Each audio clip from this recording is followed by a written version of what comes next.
Hello, today I've got the Roland JD-XA. This is a crossover synthesizer. It's analog and digital. 4 pots analog, 4 pots digital. And you can sort of cross one with another and make some very interesting sounds actually.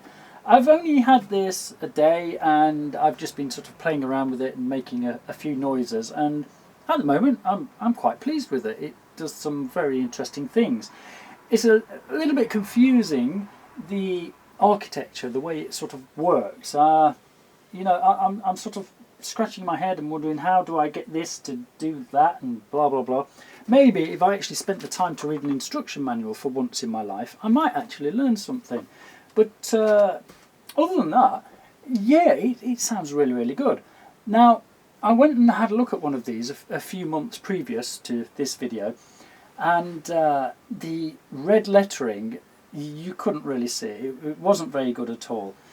Now, I think that what Roland has done is they've made this lettering a more sort of an orange colour, because I'm reading this with no problem at all now. It seems a bit brighter, a bit more sort of orangey.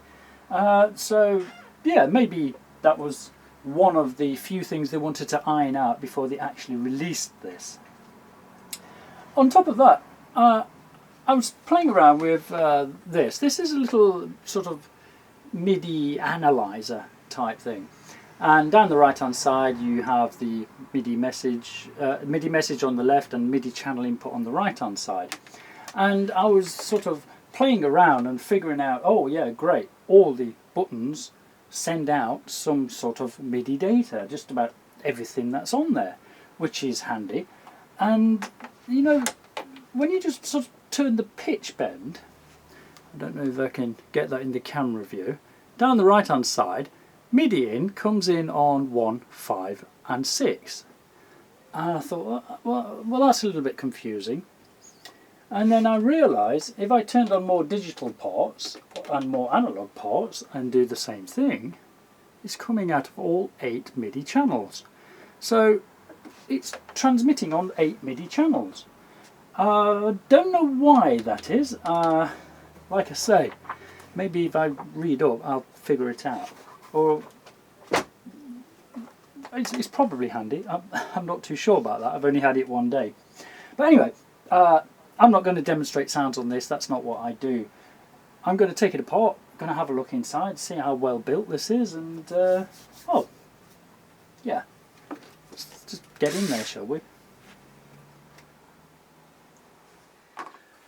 Right, okay, these screws here that I'm just pointing out with the screwdriver are going to be most likely the screws that hold down the key bed, so I'm not going to bother undoing those. I'm just going to get around the edges and take those off.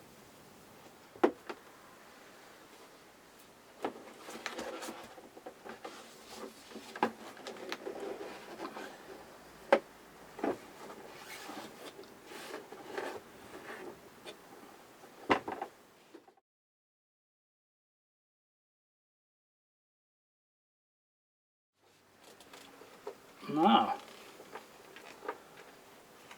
plenty of boards in here.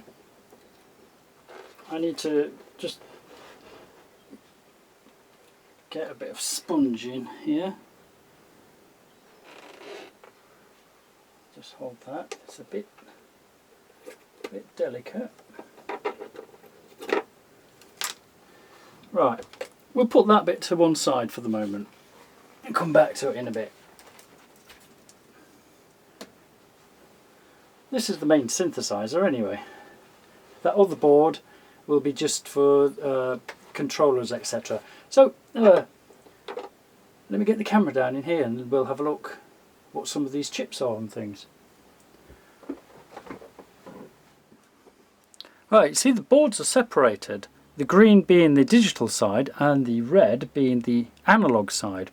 And what you have, we'll look on the analog side first, this section is repeated 4 times, so that is your 4 analog oscillators, 1, 2, 3, 4. As you can see, you've got 4 times this circuit, and there's only, even though there's lots of chips on there, I can only really see about 4 different types of chips that's actually being used. These ones here are the LM13700.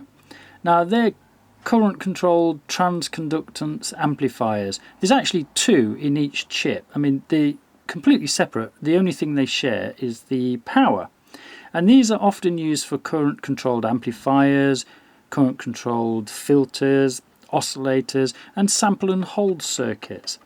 And with just a few components, these make a good voltage controlled low pass filter, which is probably here somewhere in one of these. I don't know which one's being used. All these tiny little ones around here, they are JRC4580. These are little op amps. There's loads of them all over the place. And these are very common chip. I found them in lots of synthesizers and things, and homemade stomp boxes and all sorts. And then there's just these 2 different ones here. One of them's an LM319. That's a dual comparator. It's probably being used to drive the oscillators. And the other one, I can barely see it, VHC123A. That's a dual retriggerable monostable multivibrator. That's maybe controlling pulses, and it can also be used to control pulse width as well. But other than that, there's no sort of huge chips on there, and you know, it's very analog, as Roland says it is. Okay, that's the analog side finished. There's only lots of capacitors and transistors and resistors everywhere, but yeah, nice neat little board there. Now let's move over to the digital. The digital board is green, obviously, because you can see that on the camera, can't you? Let me just zoom this in a little bit. Right, starting on the left hand side, I see the Roland ESC2 chips again. These are FPGA chips. There's 2 of them in the Roland System 1 as well. They're field programmable gate arrays, FPGAs, which is basically a reprogrammable chip, which is set up to be a powerful digital signal processor.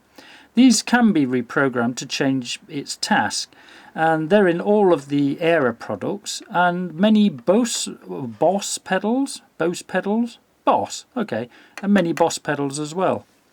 And they sort of hold that analog circuit behavior. Now, up here, there's the Roland SSC chip. SSC stands for Sound System Chip. They've got quite a lot of computing power, and it's designed only to work with sound. And this will be controlling voicing parameters quite efficiently. They're also used in modern day sort of church organs made by Rogers, which is part of the Roland Corporation, of course. And then these ones here, these are ISSI chips. They're Integrated Silicon Solutions Inc. And they're basically memory, SD RAM. I think probably about 128 megs each. Okay, let's move on a little bit.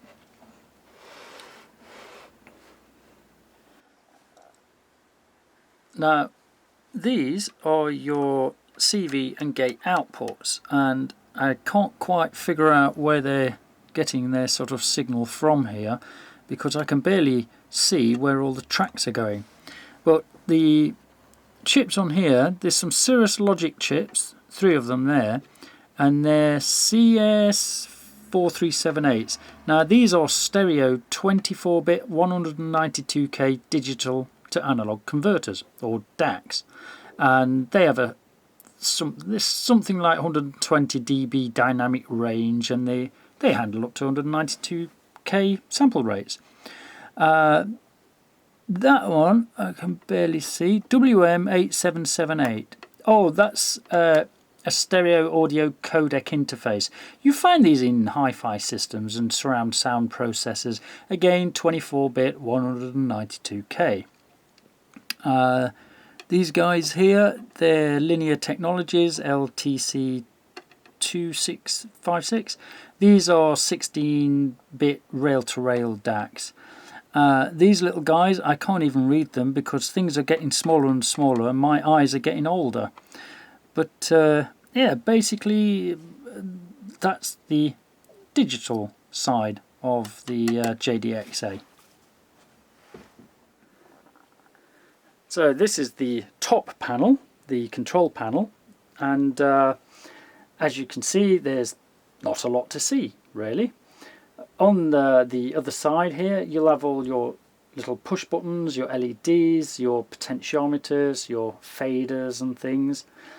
These boards that are sitting proud by about, what, 7 or 8 millimeters, they're the selector switches for selecting waveforms and low pass filters, high pass filter, etc. And they're slightly bigger switches, so they've had to punch out the piece of board and mount it a little further back than the main board. What you have here is just a few chips, very, very few chips indeed. And they're just converting the analog signal from the potentiometers and turning it into a digital stream to send it down to the board.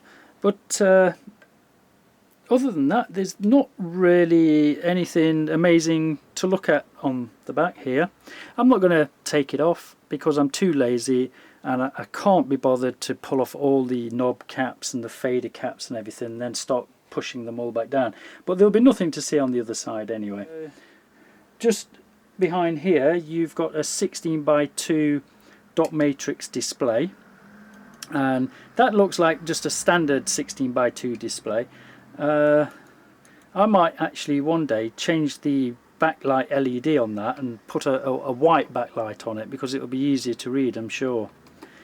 But yeah, there you go, that's it. What you see is what you get. But overall, yeah, it's very nicely constructed. I love the sound of this and I'm looking forward to making some noise with it. So now I'm going to put it back together.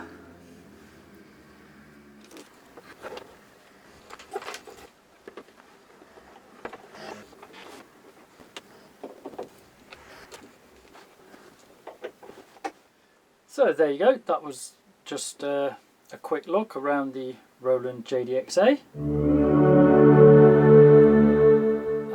The only drawback that I don't like about this, okay, I don't like the fingerprinty sort of touch it and all your fingerprints are there, but so what, doesn't matter.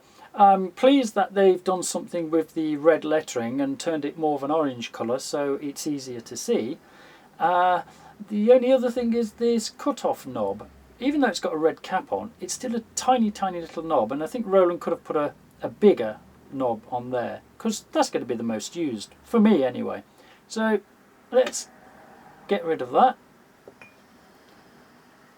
and find something useful.